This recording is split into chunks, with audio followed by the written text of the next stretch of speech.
piece by piece, you just work it all together.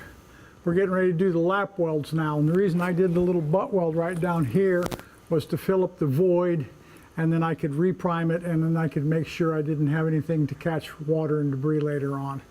You're beginning to see the versatility of the MIG welder right now, but you can't weld if it has the metal off of the other metal. It has to be tight, and that's what I'm trying to reinforce with the clamping here and showing you in the car to help you along. This is the real McCoy right here. It's where the rubber meets the road. The project's coming ahead for me. I really like the way this fits, but clamped, I want it to be, it's got a little thing that registers right here in the floor for me. And you see how you can adjust stuff. Stop, think about what you're doing. I want you to have fun building your project. This is when you can blow off some steam. Besides that, you're building a better car. Okay, just like the coupons on the bench for the lap weld, what you can see, if you look right down in here, you see that I'm using the edge of the tunnel as the guide for the wire, making the bead about 4 beads long, and that's a good little skip weld. It's lapped but called a skip weld because it's short and only in a few areas. This is how the factory built the car. If you can look where I have the primer ground back, those are the areas that the factory had welded the car already, and we're just going to go ahead and attach it in the same areas, making basically the same look as they had in the car. Right down the edge is the guide. Tell you what we'll do. We'll do this weld, we'll flip on the helmet cam, because I love the helmet cam. You can really get a little better vision.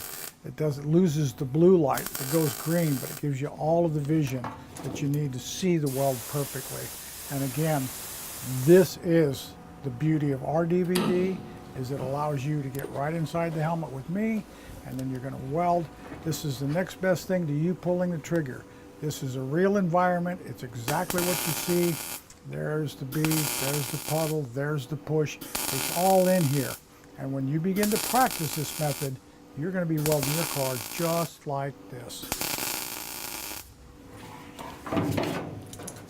Don't forget, cool it down. It's not that hard.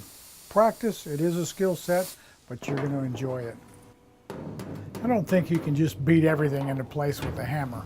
Watch the clamp do the work for me. Tight is right. There it goes down just like that. It's going to be another great look through the helmet cam at the lap weld. What I want you to look at this time as I strike this arc is how much I'm pushing the wire in the one direction. This is the push weld. Now watch it push. Right here, you can, whoop, there it goes. One more time. That's about 5 beads down there and cool it down. It's a great lap weld. Now we did use a clamp in the corner, but we can't clamp everything. So be prepared to have those self-tapping sheet metal screws on hand and drive them in. Here's an area I can't clamp, but I use a screw. It works well. It's not something I go to all the time. What I've done is pulled both pans down for my butt weld. Now watch this butt weld, it's a little different. I'm on top of the cross member. If you watch the wire move in a little C action right there, and I'm able to close up that large gap right down onto the cross member. See the tip move just like that? Again, it's all technique. Don't forget to cool down. You'll be making beads exactly like this.